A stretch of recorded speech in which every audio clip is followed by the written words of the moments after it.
Today we're going to talk about how languages change over space and time. We're going to see how one word in the Proto-Indo-European language could have transformed into so many vastly different words with totally separate but related meanings. Let's take a look at this particular Indo-European word. The word Basque, or that's a reconstructed form, meaning bundle, is in fact the origins of the English words basket, fascist, faggot, among others, and it gave rise to everything from the German word for bassoon to the Welsh word for pregnant, believe it or not. Okay, so looking at the red zone over here, this is the supposed homeland of the Proto-Indo-European languages, or the Proto-Indo-European language, the ancestor that became gradually sort of evolved into all these languages spoken in the yellow zones over here, and you can see right into Iran and parts of Afghanistan, Pakistan, northern India, and even as far south as Sri Lanka and the Maldives. So these languages all come from the same ancestor spoken 6,500, 7,000 years ago in this area over here. And what happened was, as these nomadic people spread out and brought the languages into distant lands, the language began splitting and developing into more and more descendants. And some of the changes we can track. For example, in the old Proto-Indo-European language, they had little sounds made with the voice and with the breath. So it was like ba, da, ga.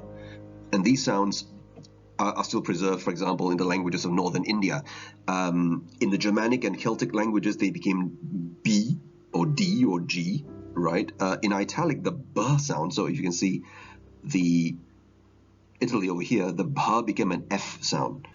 And that's interesting as well. And in Greece, it became a PH, a P, and eventually in modern Greek becoming a F. All right, now we know for sure that the root of this word, meaning bundle, Basque, evolved into the word Bascis in Celtic, fascis, or something like that, in the Italic languages, the chief one being Latin, that had so many descendants all over Western Europe and including Romanian as well. And then Bashka, which evolved into the modern Albanian word Bashk, meaning together. And it's kind of easy to see the resemblance from a bundle of reeds, a bundle of sticks, bundle together, in a group, that kind of thing. So that's the sort of linguistic trend. That's the evolutionary pattern, like bundle together. And we're going to see how important this is, especially in relation to the word fascis in Rome and how it evolved later on. Okay, so let's go back to the diagram and take a look.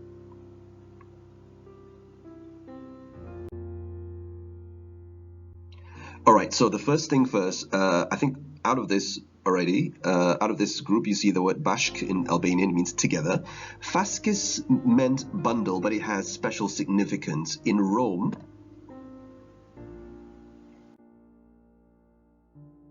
as we can see here, this is a fascis. It's basically a bundle of sticks with an axe jutting out from one end, and it has special significance because you see, in ancient Rome, a fascis, or the plural fasces, I have to say it in Latin, fasces with a long E, it meant a bundle, that simply meant a bundle, but it consisted of, in fact, a bundle of birch wood. Its special kind of wood is birch wood, not any kind of bundle, bound together with leather straps and an axe, frequently, jutting out from one end. And the fascis was carried by the lictors, which are these guys, as a symbol of power, strength, and authority to dispense capital punishment. And of course, these guys were the bodyguards assigned to guard the powerful Roman magistrates and high-ranking citizens. Like this, you can see the three lictors carrying their fasces, guarding presumably some senator or magistrate. Okay, so now as a symbol of strength and unity, okay, you can think of it like this: one stick or a rod can be easily broken, but a bundle, it's almost impossible to break. So because of that, it appears in the national emblems of countries like France. Liberté, fraternité, égalité, and you've got the fascis with the axe right in the middle. Russia, this is the Russian Federal Bailiff Service. You can see it, right here. in an X formation with a scroll. You can find it on the Emancipation Memorial in Washington, D.C. Very interesting one. Here you've got Abraham Lincoln holding he's putting his hand on a pillar, and that's a fascis right down there. You can also see it in the insignia of the U.S. Army Reserve Legal Command. And of course, here it is, right, with a sword and a feather. And of course, something as mundane as the United States Tax Court. Right here, you see it here. So it's pretty much everywhere, all over the world. And yeah, of course, most importantly, the word actually entered English from Latin, and if it's directly from Latin via Italian, it's the source of the English word fascism. So if you look at the word fascism, it's actually the far-right authoritarian ultra-nationalistic form of government. And lo and behold, you've got two sets of fascists flanking a shield with a cross, among other things, and among other symbols of the Italian state at that time. Okay, so let's move on.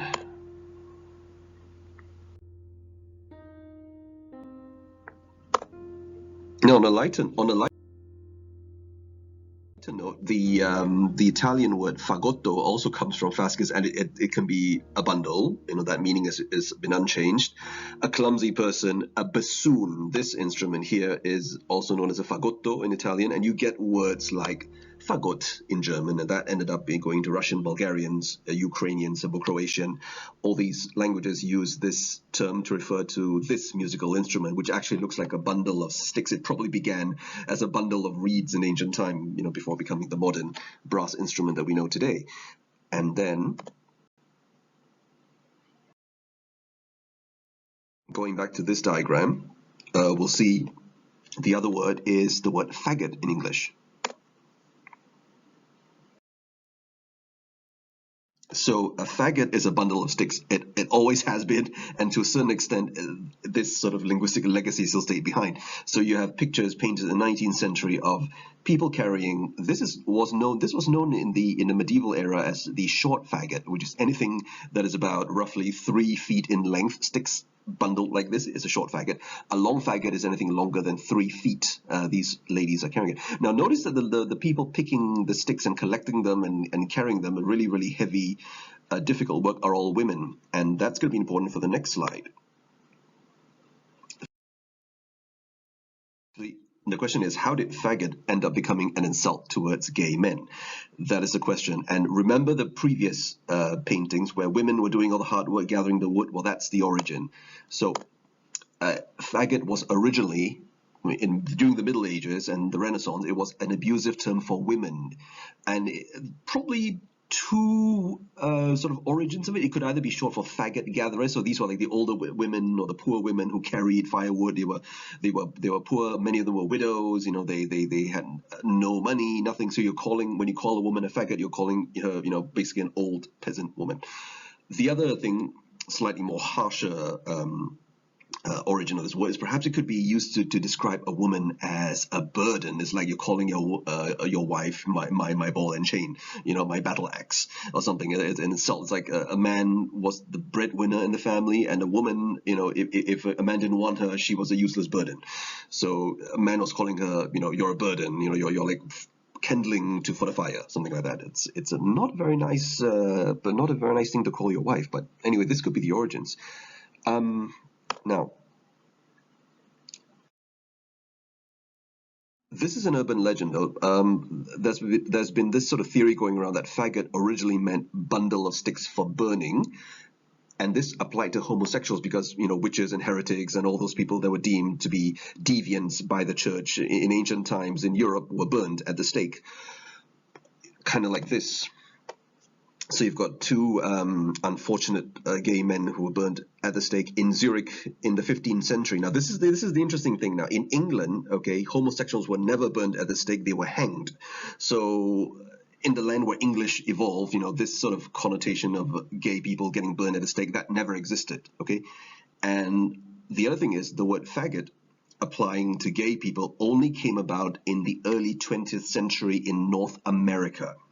All right, so it's not very far removed from medieval Europe in space and time. Another origin, possible origin of this word is the word fagging, which is even in English in the UK today, it means specifically, well, maybe up to the 1960s or so, to do or to cause someone to do menial chores in a public school. So these are boys in private schools, older boys who bully or who assume a certain level of superiority over the juniors, over the younger boys coming in and forcing them to do chores for them.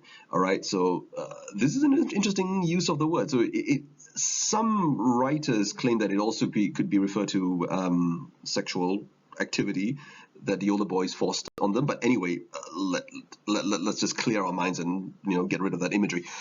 The word faggot was never used in this context, however. It's only the word fag. Okay, so he's a fag, and this was a practice in the UK and not in America where the term began. So the word faggot, referring to a gay person, was first recorded in 1914 in the United States. And the most likely theory, in my opinion, was since faggot was already a well-established contemptuous term for women, older women, the slang might have come about from sort of insulting a man by saying you're not man enough, emasculating him by referring to him as a girl or a woman.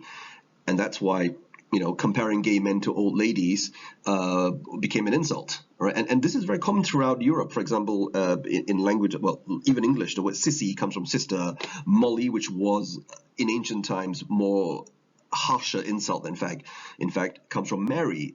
In Spanish, Maria, the woman's name Maria, is the source of maricón, which is, of course, the equivalent of like gay or faggot in North America. Faggot, definitely. Maricón.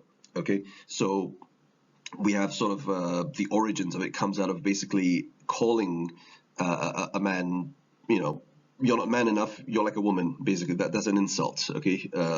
And it stems from earlier times, the earlier kind of stereotypical cultural expectations of being a man.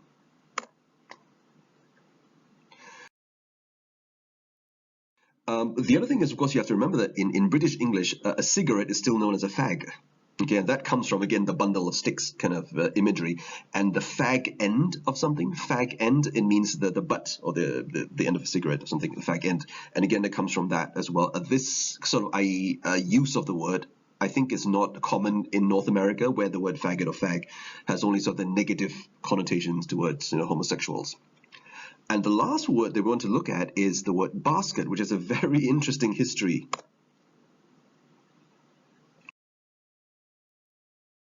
So from the Indo-European, I have to draw this. I have to point it out with a pointer here. So Basque, you get fascis in Proto-Celtic, which is the word for bundle or load.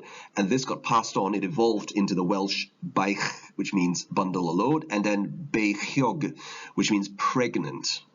This is an interesting one.